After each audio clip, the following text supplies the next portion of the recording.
Welcome to South Asia Chat, a podcast brought to you by the Institute of South Asian Studies at the National University of Singapore. My name is Karthik Nachivan. I'm a research fellow here at the Institute. Today, we will be discussing India's recent IT rules, an updated set of rules that aim to cover how social media companies operate in India. The rules have been designed to check and curb the growing power of big tech companies, particularly social media platforms like Facebook, Google, and Twitter.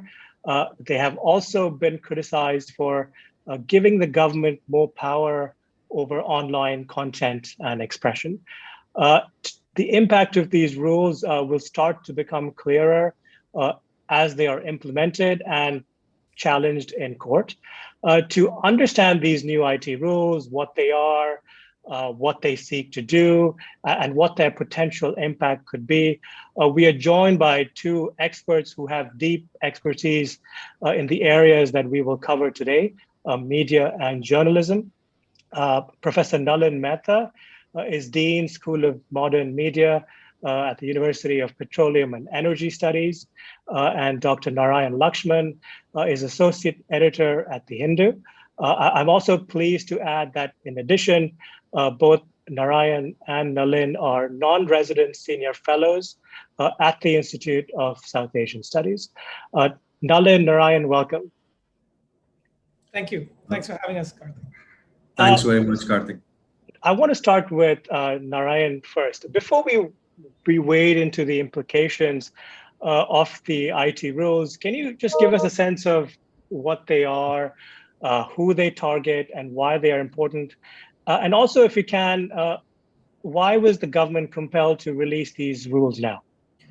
Yeah, so that is a most important question in terms of the timing, but let's first get the backdrop of what they are and why we're looking at them at this point. So the government notified new rules in February 2021, requiring platforms such as WhatsApp and Facebook and Twitter, which it labeled as significant social media intermediaries, to identify originators of what the government views as unlawful messages. Part of the new rules also requires these significant social media intermediaries to take down such messages within a specific time frame. And thirdly, they require these organizations to set up grievance redressal mechanisms. So for example, they'll need to set up a chief compliance officer, a nodal contact person, who could respond locally to complaints and queries, and a resident grievance officer. And all of these officers need to be resident in India. And finally, the government rules brought in February also require that these intermediaries assist government agencies in ongoing investigations based on complaints or government queries. So at the time that they were brought or notified rather, the Electronics and IT Minister Ravi Shankar Prasad said they require these intermediaries to tell us who started the mischief. So by that, they basically meant that it was a reference to the broader context in which social media have been on the rise in India, as indeed across the world in many countries, to the point where they are very important channels of information which have many millions of users. And there are cases where this information is seen to be either unlawful or illegal, or in some cases, as activists and civil liberty activists in particular argue, they pose a challenge to the government, either in terms of the government's reputation or in terms of dissenting opinion. And that brings us to another question, which I'm sure we'll discuss in greater detail, whether there is a flip side to these rules, which is that they actually can have a chilling effect on free speech. So the context, as I said, is not only the rise of these social media intermediaries in India, but also an intensifying cycle of spats that the government has had in India with, for example, Twitter. So as we know, since last year, there was the protests that were happening in Delhi and indeed across the country over the farm bills that the government has brought, the new farm laws. And as part of that, the government, rather part of the response to that, the government has been making repeated demands to Twitter to take down what it perceives to be unlawful content, often relating to the very accounts of journalists, activists who are organizing the protests with the farmers and so forth. And Twitter has not complied with some of those requests. And the government has similarly clashed on multiple occasions with WhatsApp over what it is alleged to be fake news. And WhatsApp has, in some regards, while it has complied, it has also refused to compromise a very sort of what it perceives to be a core tool of its entire package, which is end-to-end encryption of its messages. So now this is where I think people who have jumped into this debate have asked and how other countries have dealt with this question, because encryption in some ways is at the very heart of the debate. It is at the very heart of the promise, sometimes the implicit, sometimes the explicit promise that social media holds out to its users, which is to say, look, you can put some of your personal information online and you will not be penalized for it. You will not be punished in terms of retaliation, whether by government or by other private actors. So what we're looking at here is a set of rules that has been slapped on quite recently, but has been on the boil now for the best part of a decade, even several decades, because the very root of the legal sort of roots of this debate go back to the IT Act of 2000, which is the paradigm under which all digital packages, digital information, every digital property has been legally recognized, from digital signatures to copyright issues in the digital space. That is the basis on which this entire debate is formed. Subsequently, the growing power of social media and indeed the growing number of users that they've had, and the sort of reputational issues that the government has faced, or the legal issues that have arisen in terms of what are seen as unlawful or illegal postings, has then emerged out of the IT Act of 2000, leading to a growing number of rules that have been slapped on these intermediaries. So there was one set of rules that came on in 2011, and now 1 decade later, you're seeing sort of building on that, the second set of rules, which was notified in February 2021. So I'll leave it there at that, but I think there's a lot of information within that to unpackage, and we can do that during this debate. Great. Nalin, I want to come to you.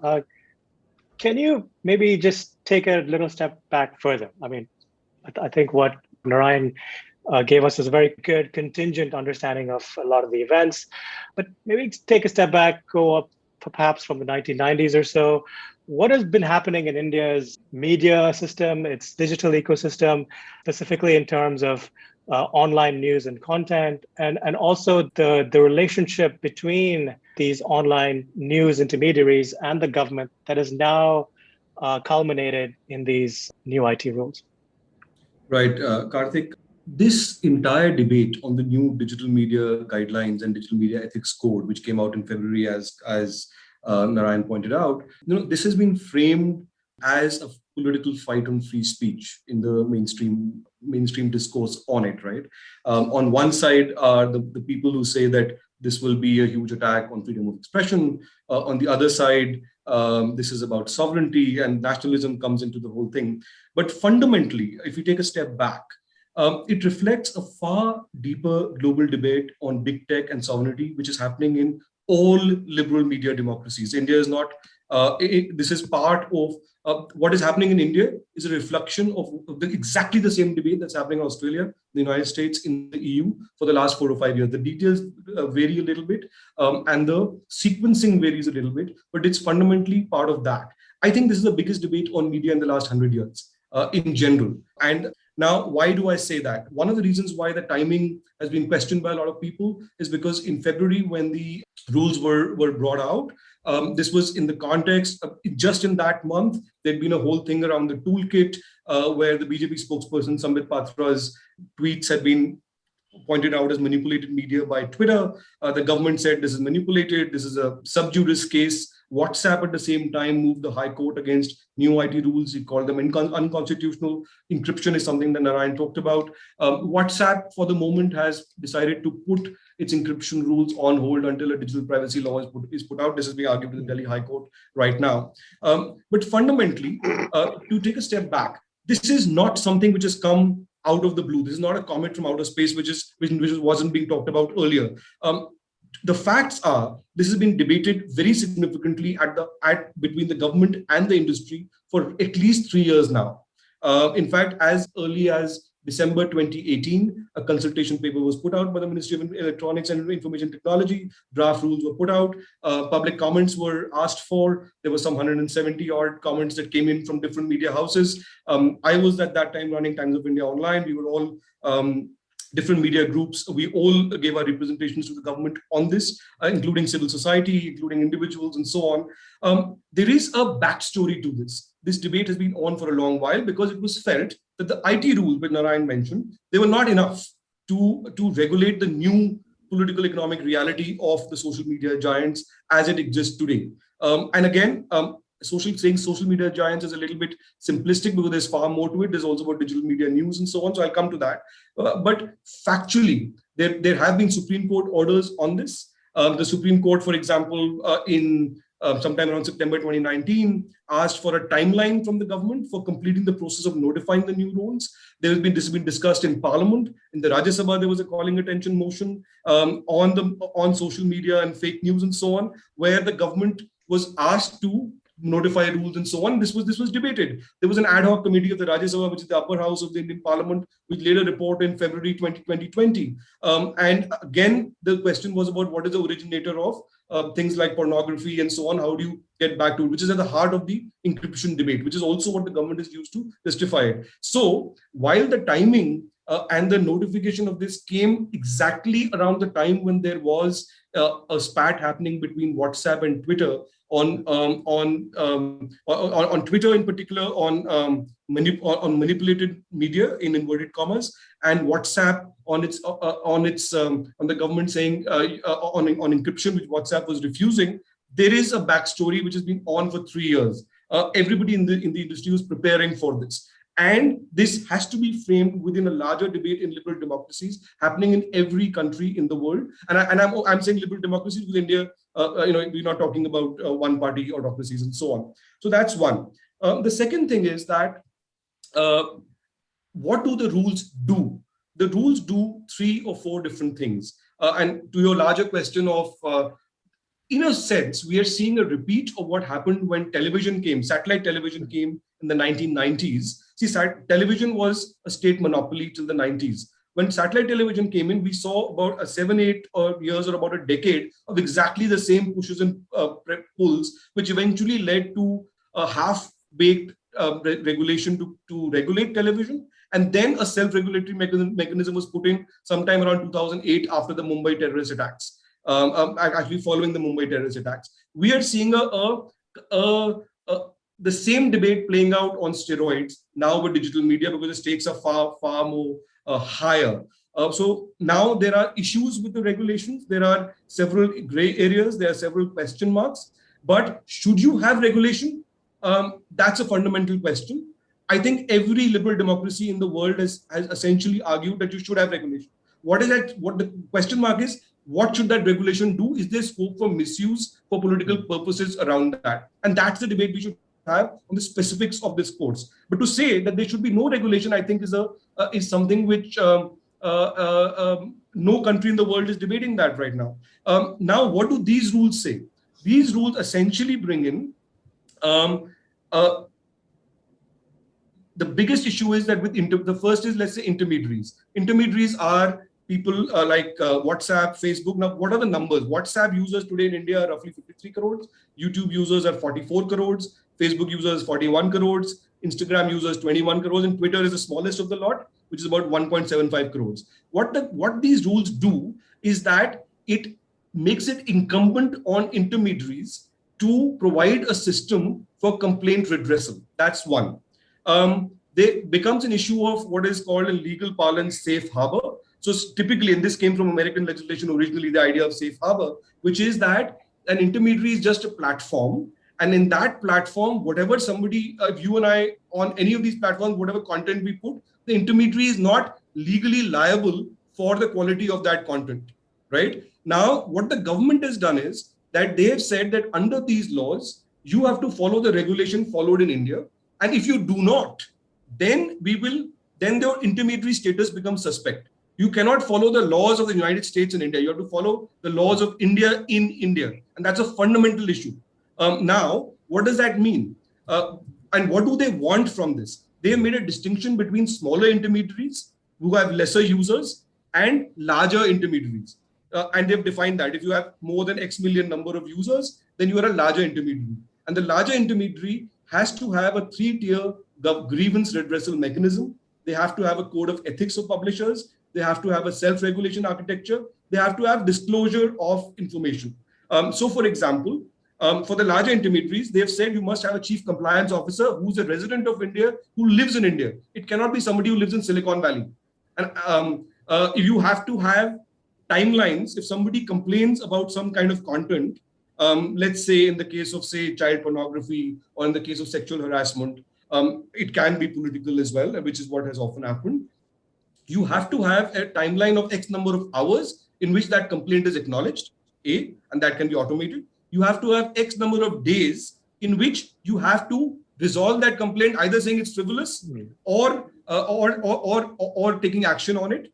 And there are timelines put on this. And for the larger intermediaries, they have said you must publish an annual report of what has happened. Now, frankly, this is exactly what happens in the television domain. In the television domain, you have two categories of broadcasters in India. There are about 1,000 television broadcasters in India, out of which half are news broadcasters. The news guys are regulated by the News Broadcasting Standards Authority, and the entertainment guys are regulated by the Broadcast Complaints Council, the BCCCC, and they publish a yearly compendium of every complaint they receive and what action was taken. And this is an independent body they've set up, largely of eminent people from society, including ex-judges and so on. And mostly but they enumerate all the complaints they receive, and they say, look, this was frivolous for whatever reason, or this action was taken, or a fine was imposed on this particular channel. Now, what the government is saying is you bring the same thing for intermediaries.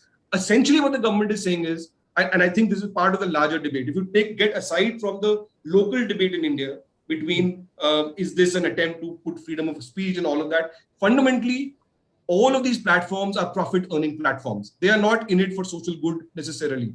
If India is your large market and you are making money in India, should you follow the laws of India or should you follow the laws of the United States? It's as simple as that. Fundamentally, that's what it is about. Now, that's one issue.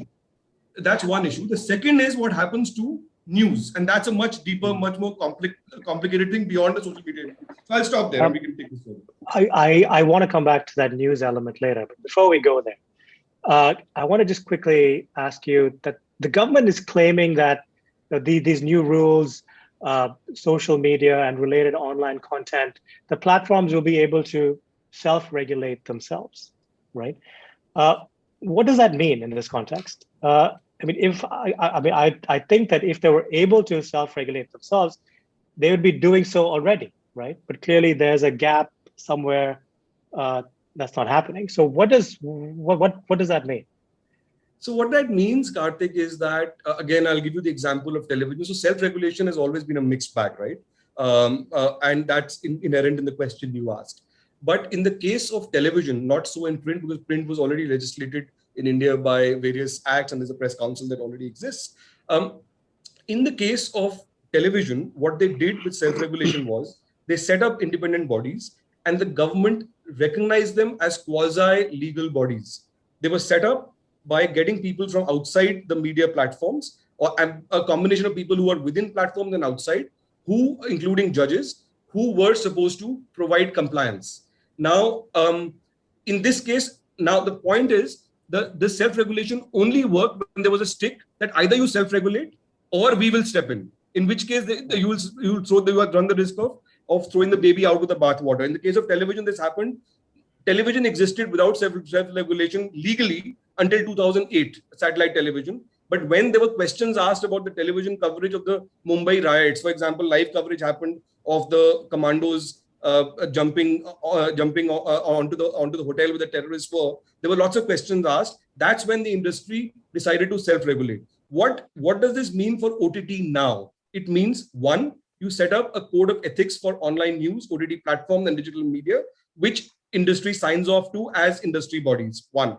Two, you create a formal legal system of self-classification of content for OTT platforms. So you say what kind of content is available for universal viewing, what is for 7+, what is for people who are 16+ in age, and what is adult content. So you do a self-classification of the kind that exists on film already, which is governed by the Film Regulation Film Classification Board, and then for news on digital media, you're required to observe norms of journalistic conduct and so on. And then you build a 3-tier mechanism. So first point of recall for anyone who has a grievance is to the platform itself. If it's not resolved, then you go to the industry body, which becomes like an outside body outside of the platform. And if it's not done, then you go to the INB ministry. Now, the devil, as always, lies in the detail. You can make these platforms, these bodies, as powerful or as useless as you want to. In the case of television, I can give you an example.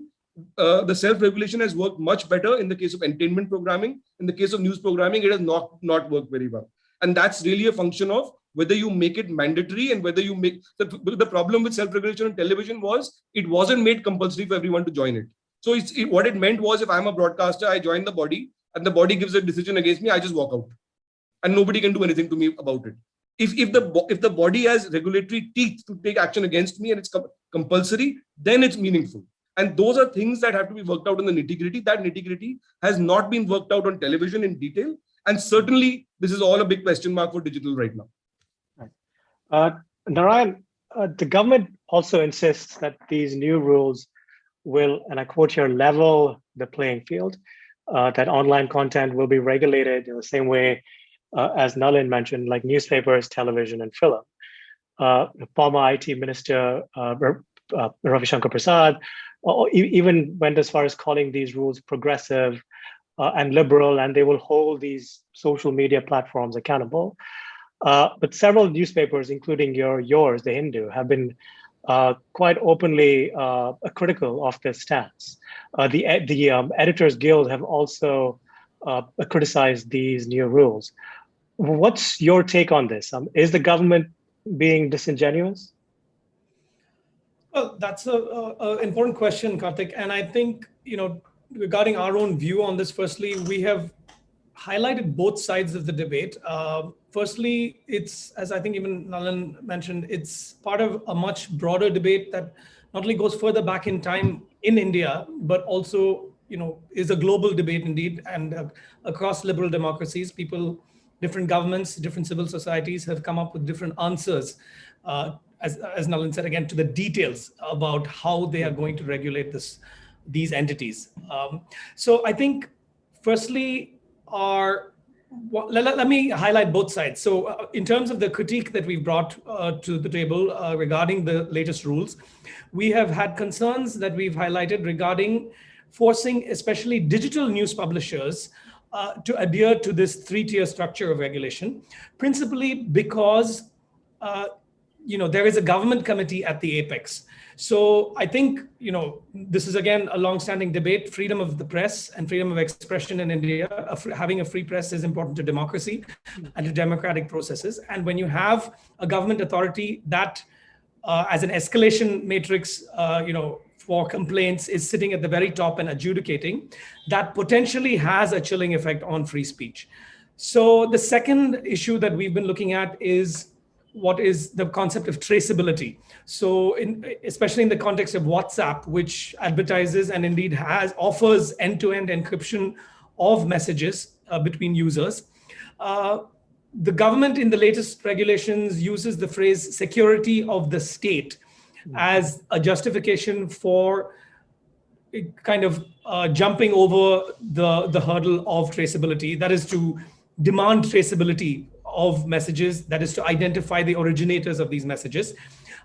We have drawn attention to the fact that security of the state as a criterion for doing that is broadly defined if not vague. And similarly to where the government has says that the rules will require such traceability to be available to detect or prevent an offense. That is the language used. That gives executive authorities much broader reign to identify people potentially even before any offense has been committed. And our concern as a media entity is that this again could be used to stifle freedom of the press, particularly where there is that institutionalized tension between the press, a free press, and the government in terms of being the entity that actually critiques the government. So that is an important function within the democratic setup that we feel could be challenged by these rules. Secondly, I think we've also drawn concern. We've pointed concern to the fact that it is because these are rules rather than a law. It has basically been slapped on by an executive authority rather than as a combination of a legislative process, that is a new act enacted by Parliament, which is then maybe through further debate substantiated and supported by a judicial order. So that would have lent it much more credence in terms of its legal standing. And instead of allowing the government through rules to have sort of an intrusive tool to look at what messages have been posted by the many, many millions of users on the platform, it would have been to have couched this in legal and sort of in terms of judicial orders and a legislative act would have lent much more credence to this process where complaints or challenges would be raised against these going forward, as indeed has happened. So WhatsApp has filed cases in the High Court and it is being challenged. And it is only through such challenges that further definition is given to the terms within the rules or the criteria within which such traceability can be unpacked or traceability can be provided. So what does security of the state actually mean? So that would have been could have been more clearly defined had these rules, instead of being rules, that come in the form of an act. So we have highlighted the need for that. So having said that, and having critiqued this act on the one side, we have also in our various editorials and subsequent reportage also recognized that, as Nalin also said, you cannot do away with regulation or the need for regulation. So nowhere, I think in no liberal democracy anywhere, has any government or even a civil society acceded to a claim made by one of these intermediaries that they are the harbingers of democracy, or they are inherently the entities that uphold democratic values. There is no such thing. I mean, that argument falls apart even on a very, let me give you an example. So even on this question of, let's say, the Wuhan lab leak theory for the COVID-19, last year it was seen as being maybe, conspiracy theory, and, posts regarding that were considered to be inflammatory. But again, the entire debate shifted this year after the Biden administration in the US actually decided to look into it. So to say, even if you look at it at an issue level, the issue itself flips from one side to another depending on the context.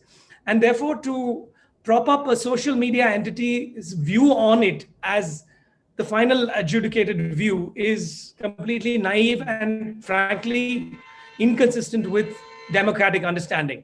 So I think that is the case. And similarly, in India, while we have looked closely at what Nalin correctly said was the safe harbor clause given, where a social media intermediary is not legally liable for postings on the platform.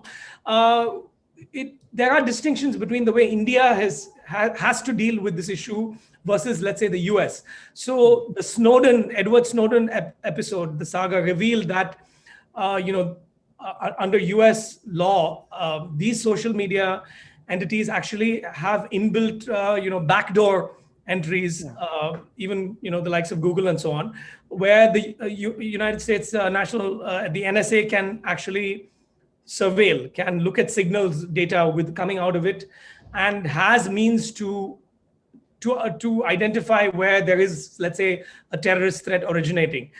In India, we don't have that. These are global social media companies with a lot of their legal and indeed physical infrastructure based in the US or based in third-party locations, and therefore not subject to Indian legal jurisdiction. So I think the Indian government has fewer options to actually, prize apart such data where there is a genuine need. I'm talking about, like I said, terrorism threats, child pornography, serious other sexual offenses, things that completely contravene under Indian law. But I think the real question is, when the Indian government now does this, when it jumps in there and actually manages to find a means to get, let's say, WhatsApp to break end-to-end encryption, are there any other protections where there aren't, those who are not responsible for any legal violation, any of their data privacy to be violated? So this goes to the broader point that in India, it is also a case of other laws unrelating to these rules being remedied before tackling this. So, data privacy under the Justice Sri Krishna draft has been an important issue that needs to be tackled. It is yet to be tackled. There is no clear data privacy law which provides protection to the extent that it could be a bulwark against data privacy being violated through intermediary regulation that we're talking about here. Similarly, it is well known in India that both on the investigative side as well as the judicial side, legal cases take extremely long to be resolved, where the process becomes the punishment and so forth. So if you improve the efficiency of the judicial process of law enforcement agencies, if you empowered them to deliver justice, I put that in quotes, but to deliver justice in a more timely manner, then perhaps the government would not require social media intermediaries to completely break encryption. They may, for example, get enough contextual data from the metadata packages without actually going into the actual content of each posting or message. So in India, it's also my broader point is that we have drawn attention to this again in the Hindu, if you bring legal remedy to other aspects of Indian law and legal and regulatory frameworks, you would aid the Indian government in its mission to deliver justice, again, I keep that in quotes, but without requiring a level of regulation of social media that even in countries such as the US, the UK, and the EU, they have not required. Even under the Patriot Act of the US and so forth, there isn't actually a requirement to break end-to-end encryption. But as I said again, that is because they have other legal infrastructure in place which does not require them to do that. So I'll leave it at that. Yeah. So I wanted to add something to this, Karthik, which is that on the question of digital news, and I think the way the discourse has moved with big media around the digital news regulations has been quite instructive, which is this, that from the very beginning, most of the big media in this country supported regulations on social media. In fact, they lobbied for it, right? Even in February, when this first came out, Karthik, Narayan has talked about the Hindu. I think most big media actually was supportive of the regulations. Then they realized that this will also impact on them. And then the positioning shifted a little bit on that. So if you see the discourse, originally it was the DNPA, the Digital News Publishers Authority, which represents the smaller media guys, print, wire, News Minute. These guys were the ones who were protesting originally. Now you see the people who joined the lawsuit. PTI, the Press Trust of India, has joined it. I think Indian Express has joined it as well. The Times Group has sort of also shifted its position a little bit on this. The reason for that is, see, on digital news and what it did to digital news from the very beginning, there's always been a gray twilight zone, which is this. For example, the Press Information Bureau, as Narayan would know very well, it did not recognize digital news journalists until these regulations were brought out as journalists. So if I am a journalist which works for Times of India Digital, I will not be accredited with the PIB, no matter what my experience, even though I'm writing for TOI. But if I'm on the print side, and I will be accredited. Now, that was one. Second was that the point that Narayan raised, that about legislation, the IT Act had several issues with it. The Supreme Court, for example, one of its clauses was struck down by the Supreme Court on misuse earlier. That has not been followed in letter and spirit by several state governments. We also, various people have documented that. The question is, can a follow-on regulatory move be more stringent than the original legislation that empowers it, right? So that's a key question, which I think Narayan has also talked about.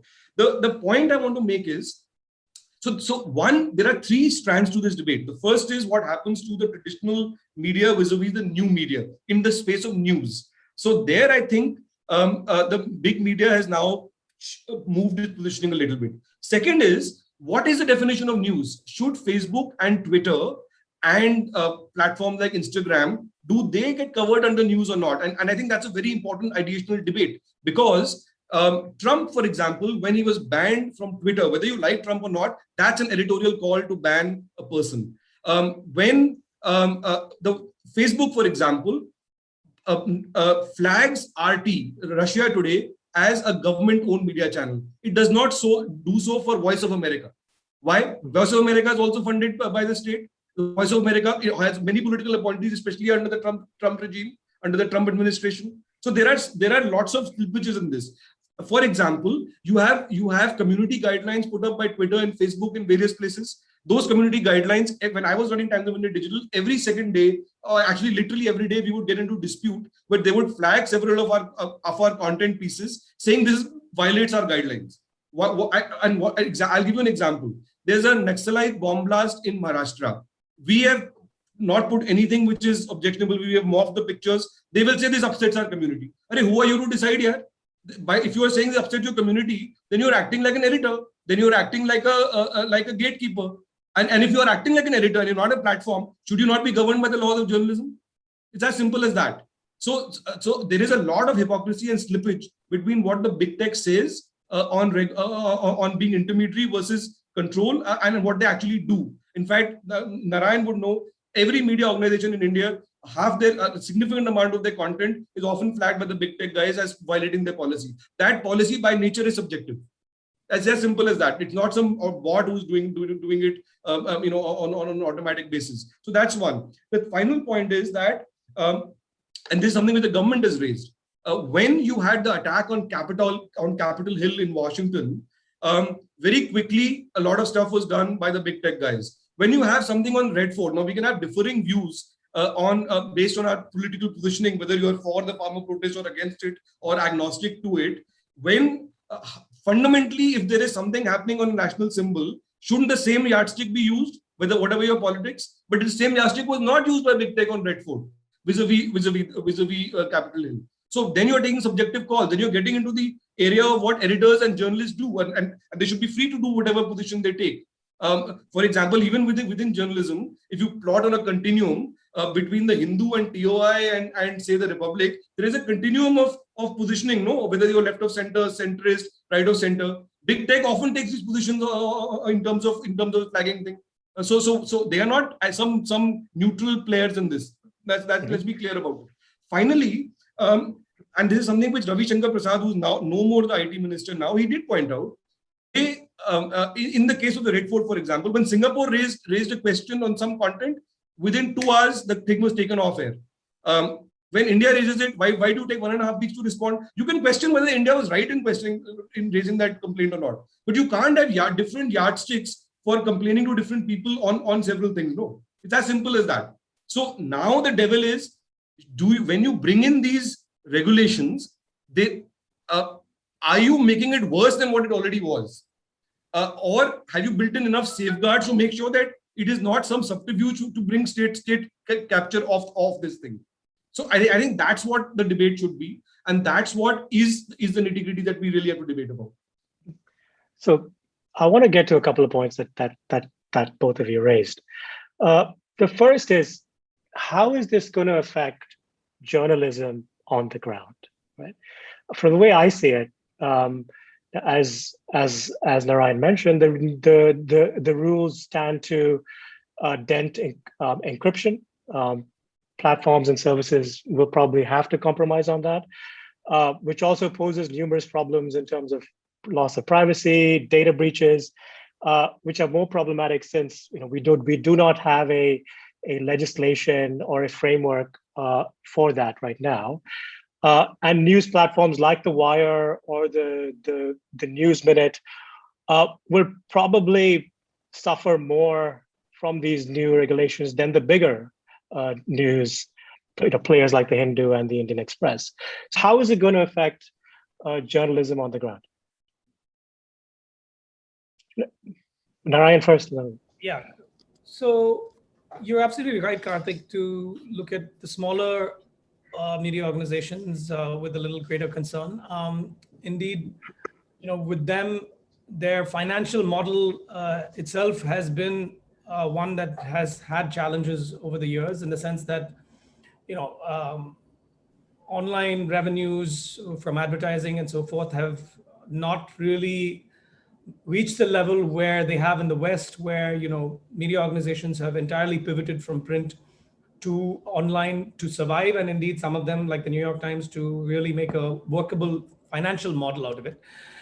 In this case, in the India's case, smaller media organizations which are purely online, and you've listed a few of them, have had to rely on more ad hoc funding methods, whether it's just from the private sector, from donations, from individual subscribers, and so forth.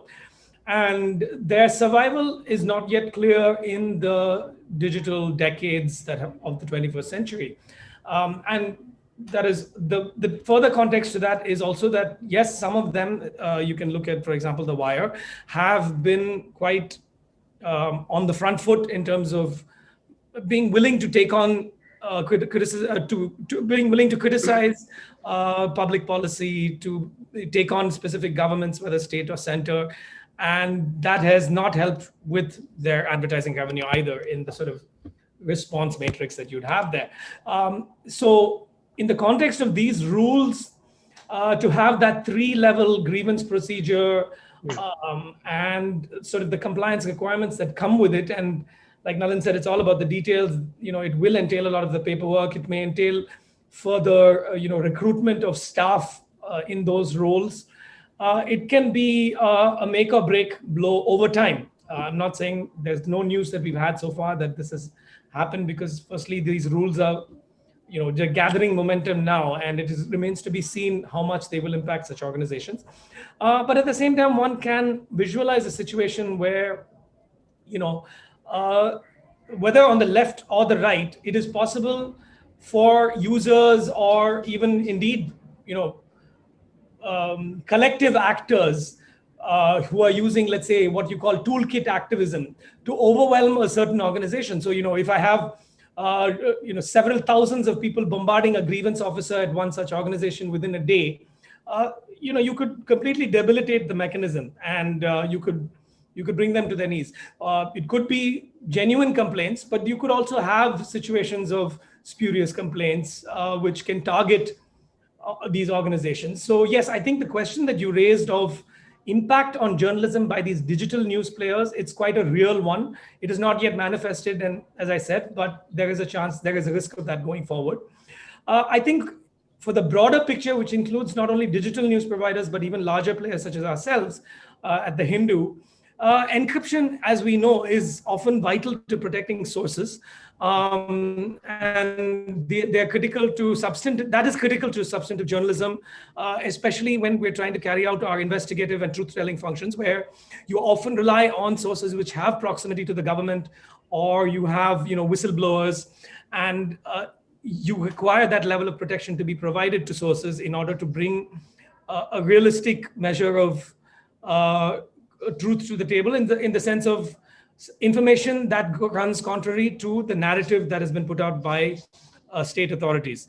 So I think, again, I will highlight the point that if we had robust infrastructure, institutional or legal in other regards, let's say, such as whistleblower protection, then you could, at least to an extent, rely on that in order to say, okay, we can have a compromise situation here where, encryption can be partially opened up, or you can have decryption. So, but at the same, like I said, we don't have, like in the United States, you have I think it's called the False Claims Act, where you have whistleblower protection for those who are blowing the whistle against the government. In India, that is pretty much non-existent. You do have a whistleblowers protection framework for those who are blowing the whistle or bringing complaints against the private sector or private actors. So if you had remedies in that regard, you could go further towards making compromises here. And then again, as I mentioned earlier, there is a question of really getting into the details, as Nalin said, on metadata decryption to solve some of the problems. There could be halfway measures on traceability where the government has confidence that it can find the originators of unlawful messages without compromising others who have not originated such messages, but maybe their privacy may be compromised in that process. And again, like I said, there's also a question of broader concepts being unpacked. For example, sedition law or public order threats. These are being debated within our democratic process, and journalism is impacted by that. So, the law on sedition, as we know, again, is quite anachronistic. It comes from the colonial era, the way it is enforced today in India. And in recent decades, especially, there's been an intensifying debate on unpacking the context in which that can be applied. Similarly, public order threats. So I think when the government enjoys wide powers in interpreting these laws and foisting charges on individuals or other entities based on these laws, if you are able to define them, if the courts can tackle that, or if the parliament can legislate greater clarity on that, then this doesn't become a digital platforms issue. Then you can separately deal with the digital platforms without harming journalism as such, because journalism is impacted by these broader legal questions. And finally, so let me leave it at that. We can pick it apart further. Nalin, I want to come back to you on another point. You talked about how other countries are also going about trying to regulate social media, big tech. Can you place these new IT rules in a broader global context? Could the Indian government have gone even further by, say, maybe expecting these platforms to release their algorithms to researchers so they can actually understand what happens in terms of why certain forms of content get amplified and why that causes harm? So could they have gone further? And what are some of the lessons that other countries, especially developing countries, can draw from these IT rules? So I think there are two, to simplify a very complex debate, there are two big, broad touch points that characterize this debate in all liberal democracies. One is on the question of monopolies and the big guys dominating the field. And second is on the question of content, whether the social media intermediaries are should they be seen as publishers or not, or are they purely intermediaries? So I think if you compare between the US, the UK, EU, and Australia, India is broadly in tune with some variation with the broader trend. So for example, on EU, on the questions of whether they are platforms or publishers, the answer has tilted toward the side of them being publishers. So for example, the EU overhauled its copyright laws in 2019, where Google and Facebook were asked to pay publishers. There's a big push on monopoly controls in the EU on antitrust issues, data protection, digital sovereignty. There is now a draft European digital regulations, which are currently being debated on the Digital Services Act, the DSA, and the Digital Markets Act, the DMA. In fact, just in the last 2 months alone, France, Germany, and the Netherlands have actually publicly said that EU is being too soft on big tech. The EU must be bold and defend its digital sovereignty. And here, I'm actually paraphrasing headlines from the global press on statements given by the relevant ministries in these countries. There is an alignment on this. If you look at Australia, the Australians decide there was a big thing between Google and Facebook. In fact, Google actually put out publicly that if this goes through, users within Australia will not have access to search functions. So Australians did, Google did say that Australia decided to treat them more in the direction of them being publishers. So now a deal has been worked out. Now there are issues around that deal between News Corp and big tech on payment for content. But in general calls, there is an alignment in liberal democracies to rein in tech titans, and that is happening. I think the EU is more or less following Australia's lead in making big tech pay for news. But the Americans and the UK have gone more in the direction of antitrust probes to begin with. This is more or less a repeat of or analogous to what happened with Microsoft in the 90s, and earlier what happened with AT&T and the big telecom companies in the 1930s on that. If you look at free speech issues on big tech, this is data put out by Facebook. On the number of requests made by governments to Facebook to get user data, the highest number of this data released by Facebook, by the Facebook Transparency Center, the highest number last year was from the United States, and that was 122,000 requests to take down content. India was around 75,000 requests, and the next was Brazil, and so on. So I think different versions of this are playing out everywhere. It's just that different countries are biting different parts of this, choosing which part of this to bite first, or with different kind of intensity. But everybody is circling around to the same big issues. That's one. The other point I want to make is that on the question of news that Narayan was talking about, I think this is not just about what's the impact of these regulations. There is a big fundamental problem on business models around news which digital has brought in. And that's happening everywhere. On the future of news itself, the business model simply doesn't work anymore. And on digital, it doesn't work at all. Even with The Guardian, when Alan Rusbridger was the editor, they decided to go for a global audience. What does The Guardian and Wire do now? They essentially ask readers to pay in the interest of self-interest journalism. That's essentially going the CSR way. That's essentially going the NGO route, because the business model does not exist, or nobody has cracked the business model so far. Maybe somebody cracks it tomorrow, but nobody's cracked it so far. Also, this distinction between digital and traditional is, I think, basically irrelevant now. In 3 to 4 years' time or 5 years' time, and I'm putting an outer limit to this, you may not find the newspaper existing at all in the current form. India is the only outlier where the newspaper actually exists in any serious form. Out of all countries, China was the other outlier till 3 or 4 years back, but in China, the print market collapsed completely. In America, the print market has collapsed completely. Only some players are left. The New York Times, Washington Post, and Washington Post has only survived because it made a digital transformation. So did New York Times. The FT, The Economist, everybody's in the same boat. There's a much larger question mark. See, historically, even before digital came, when first radio came, then television came, even before that, news has always been a very small market. In fact, historically, the big news organizations in the West largely survived because they were or they made money because they were parts of larger conglomerates where entertainment guys made money and news was subsidized. News by itself has never been a very large money-making enterprise. So largely it goes, if you are a very public-spirited entrepreneur who owns it and you decide to do it in the public interest, which is the case but if you list it and if you make it a commercial entity, there's very little to say for news as a commercial entity. Historically, that was the case with CNN as well.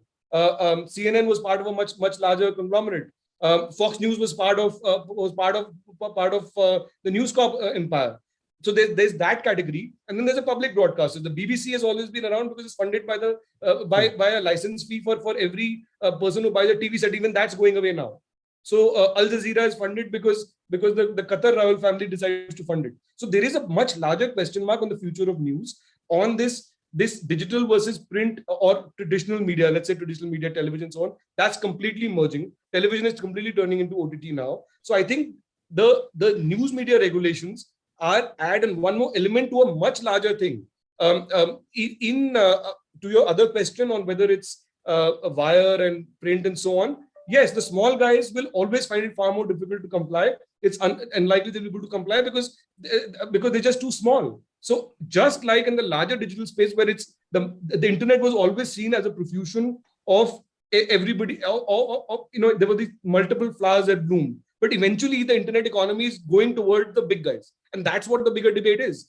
Even on search engines, it's Google that dominates, right? Or the big guys who can survive. Within even every look at Zomato.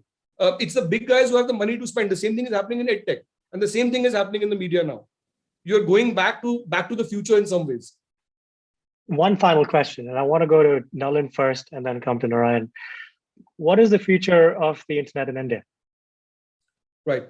India is fundamental to the growth of the internet globally. If you look at Google's new next billion users project, that's predicated almost entirely on Asia. Within Asia, it's predicated on Indonesia and India, and India is the biggest chunk of that one. Largely because China is firewalled from big tech, right? So China is off limits. So what's left? Where do you grow? You've maxed out growth in the developed West. You will only grow here. Now you look at now what does that mean? The nature of the internet is fundamentally changing in India. Why? Because in India, connectivity issues are different. So for example, the changes that Google made on its Google Maps app, for example, that was designed specifically for the Indian market where connectivity is low. The second thing which is fundamentally different about the internet in India is that it is largely growing on the back of regional languages. Regional languages are what are driving the growth of the internet, not English at all. And I think the big tech guys have realized that. You look at Facebook, look at Google, they're focusing entirely, almost all their energies on moving commerce online and in the regional languages. Two. The third thing is it's being driven in the regional languages, contrary to popular perception, by video and audio. The number of voice searches you have on Google in the regional languages is of a magnitude which is multiple times of what happens in English. Which is what it means is for the next billion users project for Google or Facebook or for everybody else, what it means is that the products they are going to be making now and are already making or have already made in the last couple of years are all predicated on regional languages and on video and audio. So video was really growing a couple of years back. It's still expanding. Last year, you saw the inflection point for podcasts in India during the lockdown in 2020. And podcast and audio has really taken off. The other thing which is really taking off from last year with the inflection point is gaming. These three things are what are driving the internet, but the basic structure is regional languages. Narayan, in addition to what Nalin mentioned on the future of the internet, can the internet sustain in India without a social and legal ecosystem that supports free and open expression? Yeah, I was going to interpret that question in terms of media and politics, and regarding the future of the internet. So I totally agree with what Nalin said, but I'd like to add to that to say that firstly, from the media's perspective, I think it is not so much that news and news media are going to cease to exist or going to dwindle away for lack of revenue models. I think news never has so much news been consumed as it is today, and that does go up. The real question is, over time, can organizations find the right forms to deliver it, whether it's audio or video, as Nalin said again, which make it economically or financially feasible to run an organization around it.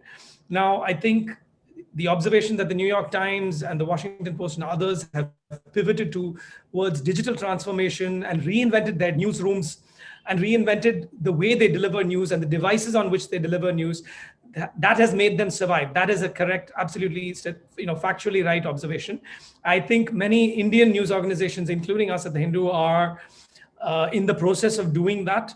We have quite a long way to go, but again, I do think it's going to be a few years, maybe lesser years because of the pandemic, but a few years nevertheless before we hit that absolute, crunch barrier where there is nothing left in print. Print continues to be a thriving model here because of even today growing literacy, growing penetration of just appreciation of news, whether in vernacular language or in English across the countryside. So that is one.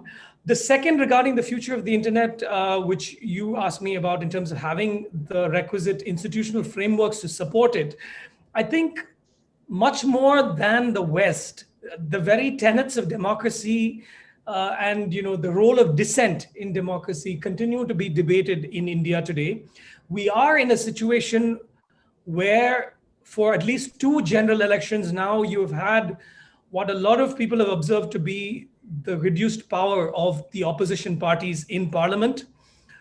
You have seen the growing footprint of one party or one alliance across the country, across even state governments, the administration of states across India. And so you've seen a dwindling of democratic resistance, or the sort of force and counterforce dynamic that you see in many liberal democracies across the world.